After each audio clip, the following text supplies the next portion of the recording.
안녕하세요. 잡시광입니다. 믿었던 F-16 전투기가 최근 추락 이슈 논란으로 시끌시끌한 가운데 한국의 FA-50에 시선이 쏠리고 있습니다. 안 그래도 불티나게 팔린 FA-50의 인기가 하늘을 찌르며 번호표를 줘야 하는 상황이라고 하는데요. 이런 가운데 역대급 국방비를 결정하며 한국 무기를 쓸어가겠다는 국가가 등장했다는데 자세히 알아보겠습니다. 얼마 전 우크라이나가 미국으로부터 받은 F-16이 첫 전투 출격에서 추락해 조종사까지 사망하는 역대급 사고가 발생하자 뒤통수를 제대로 맞은 유럽에서 대한민국의 FA-50을 주목하고 있다고 합니다. 실제로 최근 유럽의 여러 국가들이 한국의 FA-50과 같은 방산 제품을 적극적으로 도입하려는 움직임을 보이는 중인데요. 방산업계에 따르면 러시아 우크라이나 전쟁 등 급변하는 국제정세에 따라 유럽에서 국산 다목적 전투기 FA-50 도입을 검토하는 국가들이 증가하고 있습니다. 폴란드를 마케팅 거점으로 삼고 FA-50의 유럽 시장 확대를 노렸던 카이와 우리 방산업계의 전략이 먹혀 들어간 겁니다. 앞서 FA-50을 도입한 폴란드 공군은 기존 주력 기종인 미그-29를 대체해 FA-50을 특수전술 및 전투 임무 등 영공방위 수호의 핵심 기종으로 운용할 계획으로 알려졌습니다. FA-50은 미그-29 대비 공대공, 공대지 무장 능력, A사 레이더 기반의 탐지 능력, 공중급유 기능 등 높은 비행 성능을 보유하고 있으며 서방 무기체계와의 호환성과 가성비 높은 운용 유지 비용 등으로 유럽 시장에서 호평을 받고 있습니다. 특히나 뛰어난 기능성과 효율성을 입증하며 신뢰성을 높이고 있는데 FA-50의 경우 동일한 플랫폼으로 훈련과 전투가 가능해 평상시 훈련기로 운용하다가 유사시에는 전투기로 전환돼 임무를 수행할 수 있어 인기가 매우 높습니다. 폴란드에 수출된 FA-50PL은 A사 레이더와 AIM-9X 공대공 미사일 등을 장착했는데 국방 전력 강화에 힘쓰고 노후 기종 교체 수요까지 맞물린 다른 유럽 국가들이 FA-50을 먼저 받으려고 눈독을 들이고 있는 상황입니다. 실제로 FA-50은 성능과 운용 효율성을 인정받으며 글로벌 시장 점유율을 높여가고 있는데요. 현재 인도네시아, 필리핀, 태국, 말레이시아 등 동남아 주요 4개국 수출을 비롯해 폴란드 등 전 세계에 무려 138대가 수출됐습니다. 이러한 기세를 몰아 카이는 FA-50 단자형 개발을 통해 글로벌 시장에서 최대 500대 이상을 판매하고 시장 점유율 50% 이상 달성을 목표로 정하는 등 강한 자신감을 보이고 있습니다. 그런데 자세히 살펴보면 이렇게 FA-50이 유럽 시장에서 없어서 못 팔 정도로 인기가 뜨거운 건 비단 성능과 가격의 문제만이 아닙니다. 정비와 기술, 군수 지원, 조종사 및 정비사 교육훈련 등의 분야에서도 독보적인 역량을 드러내며 유럽 방산 시장의 마음을 완전히 빼앗기 때문인데요. 이렇듯 사실 무기체계 수출은 단순히 제품을 파는 것에서 끝나는 게 아닙니다. 해당 무기체계를 운용하는 인력에 대한 교육과 기술 정비 지원, 부품 장비 조달을 통해 항공기 가동률을 보장하는 게 더 중요하기 때문입니다. 실제로 이런 고객 지원이 제대로 이루어지지 않으면 세계 방산 시장에서 장사치로 낙인 찍히기 십상입니다. 이렇게 이미지가 각인되면 아무리 성능이 뛰어나다고 하더라도 무기 시장에서 입소문으로 판로 확대는 어려워질 수밖에 없습니다. 그런데 반대로 FA-50은 유럽 시장에서 폴란드 수출을 계기로 긍정적인 입소문이 주변 국가로 퍼지며 한국으로부터 서로 먼저 FA-50을 받으려 안달이 난 상황이 연출되고 있는데요. 실제로 앞서 카이가 미그-29 전투기의 퇴역을 준비하고 있는 폴란드를 돕기 위해 폴란드 현지 기지 내에 상주하며 24시간 밀착 지원을 하고 있다는 소문이 전해지자 주변 유럽 국가들로부터 엄청난 반응이 나왔었습니다. 이런 이유로 유럽의 강대국으로 꼽히는 G7 국가까지 나서서 FA-50을 어떻게 해서든 빨리 도입하려고 안달이 났다는 분위기입니다. 특히나 카이가 이달 3일 폴란드에서 열린 유럽 3대 방산 전시회 MSPO 2024에서 FA-50 개량형인 축소 모형을 최초 공개하면서 쐐기를 박았다고 합니다. 이번 MSPO에서 공개한 FA-50 개량형은 FA-50보다 발전된 버전으로 가장 먼저 프로브 앤 드로그 방식 공중급유 시스템이 눈에 띕니다. 공중급유 기능은 작전 중 착륙하지 않아도 공중에서 재급유를 받을 수 있어 작전기의 작전 시간과 항속거리를 크게 늘려줄 수 있는데요. 다만 한국 공군이 플라잉 붐 방식을 쓰는 반면 폴란드를 비롯해 유럽 대부분은 프로브 앤 드로그를 사용하고 있어 카이의 자체 연구로 FA-50에 장착할 수 있는 공중 급유 장비를 새롭게 개발한 겁니다. 또한 전투기의 핵심 장비인 A사 레이더의 경우 미국 RTX사의 팬텀 스트라이크 레이더가 장착되는 것으로 알려졌습니다.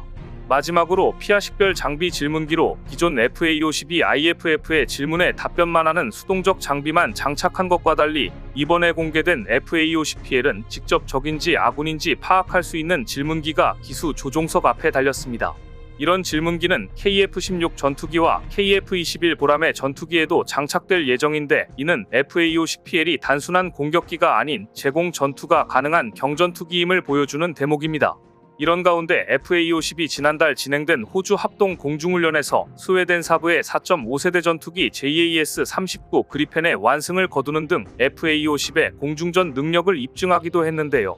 당시 FA-50을 직접 운용한 필리핀은 물론 FA-50 도입을 원하는 유럽 국가에게 우수한 성능을 알리는 결정적인 계기가 됐습니다. 이렇듯 필리핀에서 인지도를 높여가고 있는 가운데 최근 필리핀 국방장관이 의회에 전투기 40대 도입을 공식 요청하면서 한국산 전투기 도입이 임박했다는 소식이 전해지고 있습니다. 방산업계에 따르면 필리핀 군당국은 최근 열린 하원 예산청문회에서 다목적 전투기 40대 구매 제한을 요청한 것으로 알려졌습니다. 필리핀은 중거리 미사일과 첨단 전투기로 군을 업그레이드하고 싶어 하는데요. 길베르토 테오도로 필리핀 국방부 장관은 필리핀이 영토 방위를 강화하기 위해 새로운 다목적 전투기 40대를 구매할 계획이라며 필리핀 의회 의원들에게 구매 제한을 요청하기 시작했다고 밝혔습니다. 또한 길베르토 테오도로 장관은 전투기 구매에 4천억 페소, 우리 돈으로 약 10억 원을 배정하고 있다고 전했습니다. 여기에 더해 필리핀은 군 현대화를 위해 앞으로 최소한 1조 8,940억 필리핀 페소, 약 44조 원을 더 지출할 예정으로 알려졌습니다. 구체적인 기종이 언급되지는 않았지만 필리핀 국방부와 필리핀 공군은 이전에 카이와 사브, 로키드 마틴을 전투기 구매 계획에 최종 후보로 올렸었습니다. 입찰자는 수년에 걸쳐 분할 납부할 수 있는 자금 조달 패키지를 제안해야 하며 카이의 KF-21, 사브의 JAS-39 그리펜 E-F와 로키드 마틴의 F-16 블록 70-72 바이퍼 모델이 입찰에 참여합니다. 이외에도 필리핀 전투기 사업 입찰에는 다소의 라팔, 인도 국영 힌두스탄 항공의 테자스 전투기도 입찰에 참여한 것으로 확인됐습니다. 또한 유럽국의 컨소시엄인 유로파이터는 최신 버전인 유로파이터 타이푼으로 공식 입찰에 나설 계획이라고 합니다. 이런 가운데 카이는 필리핀의 KF-21과 함께 FA-50을 추가로 제안한 상태인데요. 필리핀 내에서 한국산 전투기의 성능과 실전 능력이 입증되면서 인지도가 상승하는 등 좋은 분위기가 형성되고 있기 때문입니다. 실제로 앞서 FA-50은 필리핀에서 미국의 5세대 스텔스 전투기를 격추한 바 있습니다. 미국 필리핀 합동군사훈련인 2023년 코프 썬더에서 가상으로 F-21을 잠금 상태로 만들며 뛰어난 공중전 능력을 보여줬었습니다. 그리고 앞서 말씀드렸던 것처럼 FA-50은 최근 호주 다윈 기지에서 진행된 연합공중훈련 피치블랙 24에서 필리핀 공군 전투기로 참가해 공중전 능력을 가감없이 드러내며 필리핀 군 관계자들의 마음을 완전히 사로잡았습니다. 이런 이유로 필리핀이 40대의 한국산 전투기 도입을 역대급 예산을 편성한 것 아니냐는 관측이 나오는데요. 이와 함께 페루가 FA-50 도입 협상에 속도를 내고 있는 것으로 알려지는 등 얼마 전 페루 공군사령관이 방한하면서 KF-21 도입을 위한 절차가 빠르게 진행되고 있다는 소식입니다. 특히나 KF-21 개발 사업에 페루가 참여하는 것도 고려하는 것으로 알려지며 KF-21 도입 국가로 페루가 급부상하고 있는 중인데요. 실제로 최근 페루 현지 언론에서도 보람의 전투기 도입에 대한 이야기가 자주 거론되고 있는 상황입니다. 그리고 앞서 카이가 페루 국영 항공정비회사인 세만과 FA-50 부품 공동생산을 위한 MOU를 체결하는 등 대한민국과의 협력이 한층 더 끈끈해졌다는 평가입니다. 실제로 방산업계에서는 이번 FA-50 부품 공동생산 업무협약을 체결하면서 향후 페루 차세대 전투기 사업에서 유리한 고지를 선점한 것으로 내다봤습니다. 여기에 더해 앞서 방한한 로드리게스 도미니카 공화국 공군참모총장도 카이와 회동하면서 조만간 또 희소식이 전해질 것으로 기대되는 상황입니다.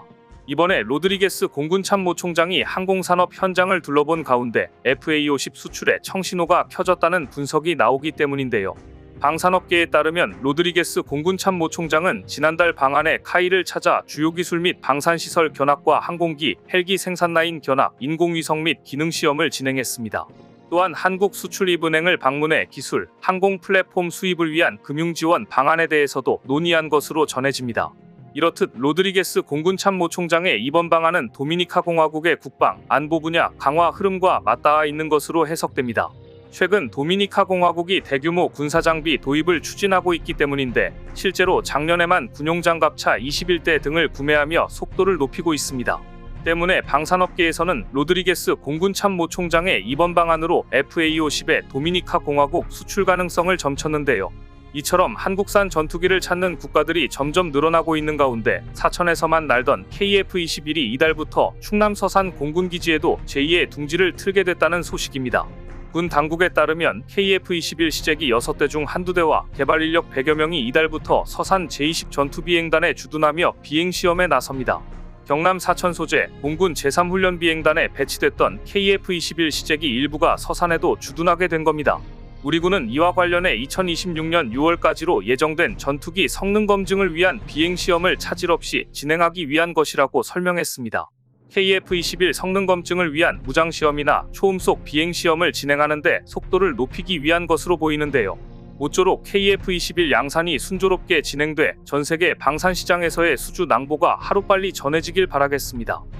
오늘 준비한 소식은 여기까지입니다. 댓글을 통한 여러분들의 많은 의견 기다리겠습니다. 시청해주셔서 감사합니다.